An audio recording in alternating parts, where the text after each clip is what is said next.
Hey guys, it's History Man over here, also known as Troy. Um, Today I want to talk about something. Okay, I want you to tell you guys something. To all the history teachers that's out there, not just in America, but the entire world. Okay. Now I'm not giving you guys a bad name. I like what you do. You're teaching history to others. And I like that. Hell, I want to become a history teacher when I get older. You know what I mean?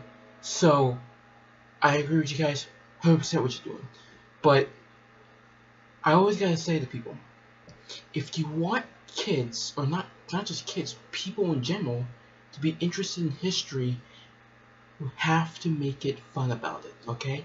You have to make it fun, okay? You just have to. That's the only way for them to get interested too, okay? For example,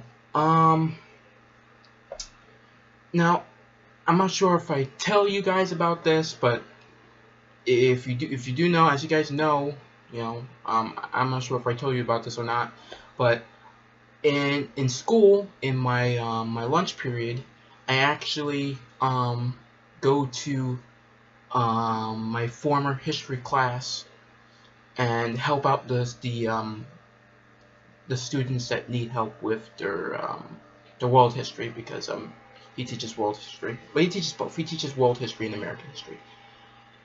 And one time we were talking about Japanese conquest in the 1930s. You know how Japan invaded Manchuria in 1931, and 37 they invaded Manchuria, and how they expanded their empire, by bombing Pearl Harbor and then taking over the rest of the Pacific. So we were talking about that, and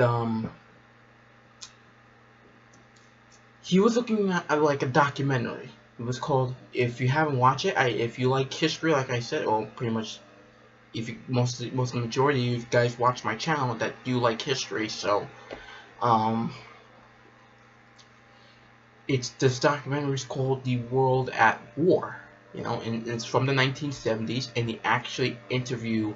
It's a pretty amazing documentary. They talk about World War II, but not just from World War II vets that they interview as well. They actually interview the political figures from World War II, and I actually kind of like that. And they actually interviewed Karl Donetz, or Dornitz, Donetz. I don't know how to pronounce his last name, but if you guys know what I'm talking about, the German admiral, and I think after Hitler died, I think he became leader of the Reich, but very small period of time. Then Nazi Germany surrendered, but so it was an amazing documentary, but he wanted to put it up to show the class. Now, The World at War is an amazing documentary, but the documentary is like an hour, two hour long. Matter of fact, I watched it myself, and I think it's a pretty good documentary. I actually rewatched them again. That's how really good the World at War documentary actually is. If not, if I find a YouTube video, I will put the link down in the description below if you guys are interested. But anyway, back to the story. So he wanted to look for that, and then when he typed up World at War, documentary, when you put that on the board, I saw the Armchair Historians, Griffin Johnson, video about Japan, how Japan invaded China. And as a matter of fact, I watched the video myself. It's a really good video. I suggest, if you never heard of Griffin Johnson, or his YouTube name is the Armchair Historian. If you never heard of him, he's a really good history YouTuber, and it's really amazing for what he does. He actually does animated history on small little documentaries, and he makes them short little period of time, and he animates them. So that's really cool as well. And I think he deserves millions of subs. I just think he deserves like 1 million subscribers at least, or 2 million, 3 million. I just believe he had to go somewhere, at that point. So please, go check his video out. I'll put that link down in the description below as well. if you've never seen one of Griffin Johnson's videos, I suggest you should check him out, and I'll put them down in the description below, because he really makes some really good ammunition history and like wars history, especially his American Revolutionary War series, which I didn't really enjoy. I think he's still doing it though. But anyway, so instead of that, he just wants to put the World at War, which is an hour or 2 hour long documentary. Okay, and I know the majority of the students there are not really interested in history. Probably like 1 or 2 kids, that's pretty much it, but the huge majority of them are just not really interested. So, like, and I was like, why are you showing them an hour if a huge majority of your class is not really interested in history, why show an hour or 2 hour long documentary to them? And I think it's going to be like so much information in their head that they won't really keep up, you know what I mean? And as a historian, you know, I watch it because I enjoy it. I love history. I can watch an hour, 2 hour long World War II documentary. Boom. But for them, it's not really, you know, easy for them, because, you know, they're not really interested. So put on Griffin Johnson's video on the board, like how he explains 10-minute history about, you know, how the Japanese invaded China and so forth. Why can't you just do that? It's that simple, man. Like just do that. You know what I mean? Put a 10-minute video over there, and it's so small, it's so complex. He has anime history, it has maps, all in one. He did it himself. Well, not himself. The guy has a crew, but you know what I mean. And it's still an amazing video. Put a 10-minute video on the smartboard, okay? And after the video finish, you ask them questions and see what they learned. That's it. You know, see what they learn. Ask them questions, because it's a 10-minute video, and I think they could learn from that just by watching that 10-minute video. You know what I mean? Like, you know, learn from that. I think they can actually learn something from that 10-minute video. So, you know, and it's, you know, and like ask them questions, see what they learn, see, you know, like for example, like, oh, how did the Japanese invade China? How they puppeted Manchuria as a puppet state? Oh, how did they take Shanghai? Yeah, Shanghai, and how did they go and so forth? Why did the Japanese would really stalemate to go to Chongqing? All that type of stuff. Answer them, ask them questions, see what they learn something. My ex-history teacher doesn't really, you know, ask them questions what they learned. And I can guarantee you that they will forget about the next day. You always gotta quiz your students. Always. See, if I was a history teacher, I would do all of that. You know? If my class is not interested in history, I won't put on that hour, 2 hour long documentary. I was like, you know, I'll tell them about it, like what it is. You can go on YouTube and watch it if you're interested, but I'm just gonna show you a 10-minute video about, you know, how the Japanese invaded China. So forth, boom. You know, that's all. That's all you gotta do. Like you know, it's not that hard. Like don't show them hour-long documentaries if your class is not interested in history. Okay? If they're not interested, don't show them an hour-long documentary. Show them a 10-minute video or a 5-minute video about this stuff. That's it. Or at least a 20-minute video if you want to go longer. You know what I mean? And you know, it's just ridiculous. And if they don't want to do it, they don't want to do it. I don't care. But you know, that's all I gotta say. You know what I mean? Just make it easy for them. You know, make it fun. Actually, play some little games too. Play some little games with them, and maybe they can have some little fun with it. Like I said, history is always fun. You can do a lot of things in history. I collect old newspapers and magazines since I was 8 years old. Right now I'm 17, and I still collect them to this day. I collect coins since I was like a little younger, since I was like 6 or 7 years old. You know, I've been collecting coins, and I still collect coins. You know, especially I have like an old. I think my oldest coin I have, is the British East India Company from the 1830s. You know, so yeah, I think that's really cool. I might plan to get stuff that's older than that, but you know what I mean. But You know, history is fun. You can do a lot of stuff with history. Okay, you can even cook with it. You know, I even watch Townsend's. You know, if you guys don't know what Townsend's, they actually put they actually make food that's like from the 18th century, like from like the 1700s, and how they would make it. And I think that's so interesting. Like I said, you could do all kinds of stuff with history. I think that's another video to talk about how you could do a lot of stuff with history, you know. And you know, and I always get triggered, you know, when people say history is boring. Like I said, that's another video I want to talk about too. With actually, the Cynical Historian even said about his video, I think top 12 annoyances for historians. And like, you know me, I'm a historian myself, you know. I got a history book right here. It's called the History of the Modern World, and right now I'm reading about well, I want to start from the French Revolution. So yeah, I want to learn more about that too. I don't know too much about the French Revolution, so you know what I mean. And that's it. But I will go to those annoyances later. But like I always say, history can be fun. It's not boring. You can do multiple things with history. You know, it's really a really cool thing. You could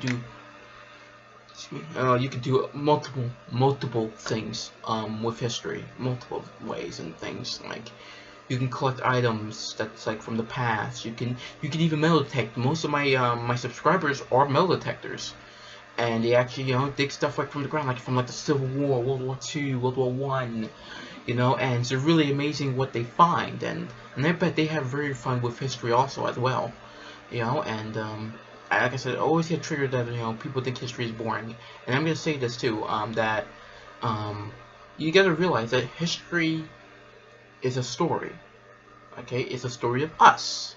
It's a story of human beings, okay? So why you don't like, it's just weird, you know, because history is a story. That's why it says history in it, and the end of it is a story. History is a story. History is a person about, you know, human beings, those people in the back, you know, drawings of JFK, Grover Cleveland, and I have Thomas. I have more drawings that my my art teacher actually drew for me, so you know, because Beyonce I can't draw, but you know what I mean. But so like I said, you could do multiple ways. You can do fun things with history, you know. I'm reenactor and reenactments. I have, you know, matter of fact, my history teacher is actually a Civil War reenactor too, and I bet he has very fun too about history as well, you know. I mean, he likes it so much, and you know, and it looks fun too, you know. And I'm thinking about, in my head, I'm thinking about doing that in the future, you know, reenacting. But you know, like I said, history is fun in multiple ways. You do not give up, people, okay? And you gotta teach our youth history the right way. Okay? Teach our youth history the right way. If you want them to get interested in history, make it fun. And actually, matter of fact, wear uniforms, you know. Hey, I would rather buy, like, you know, just to entertain my students. If I was a history teacher, I would buy like uniforms like from I think there's one in History Bunker. There's a store called History Bunker, and they sell uniforms as well. I'll put them link down in the description below as well if you're interested to buy one of their uniforms. And they do take US dollar, so you can buy it. You can buy it as well. They don't take pounds because it's a British company, and they do take US dollar. So if you're interested to buy their uniforms, I'll put the link down in the description below. It's a really good site.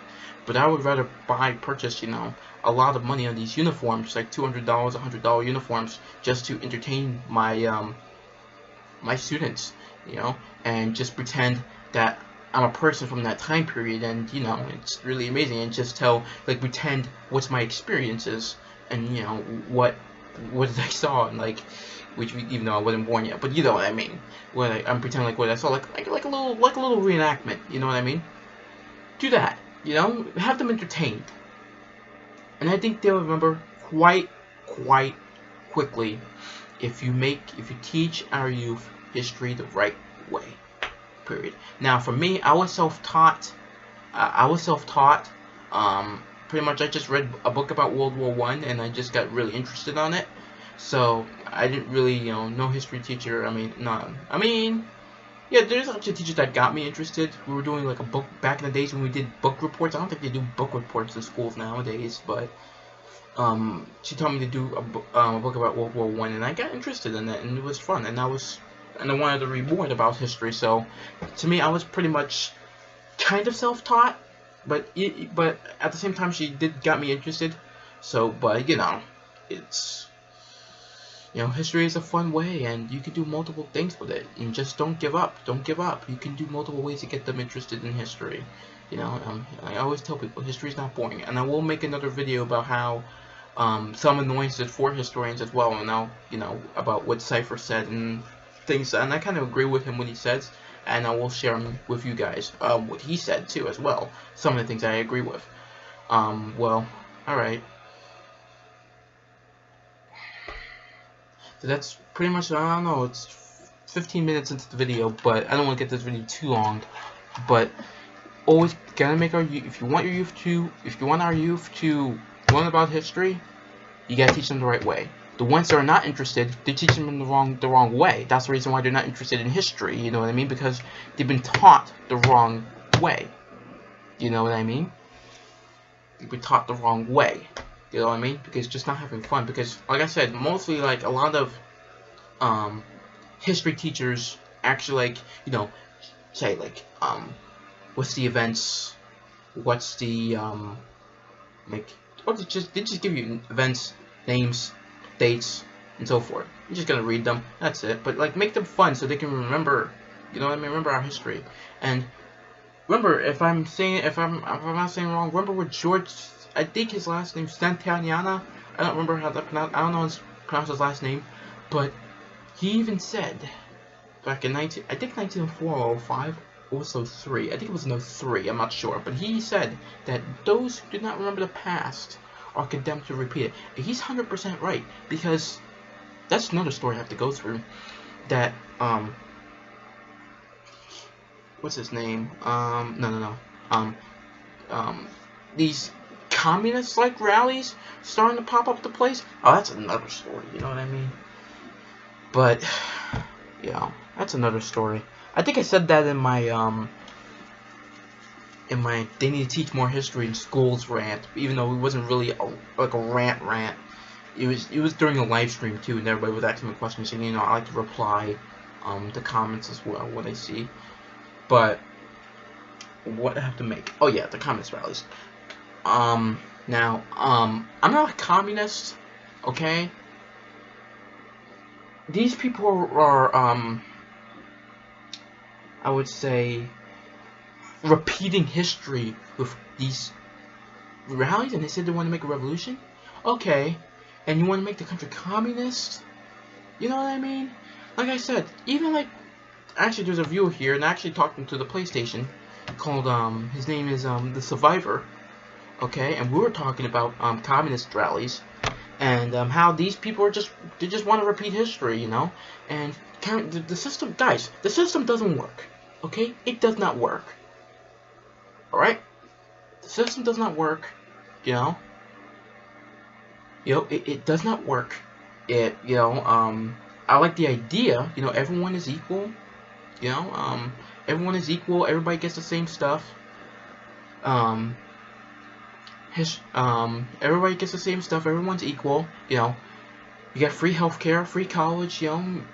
Free stuff. The government just takes control of everything. That's kind of that sounds like a good idea. But but look at the countries that repeat it. Soviet Union, bad for them. North Korea, oh, bad for them.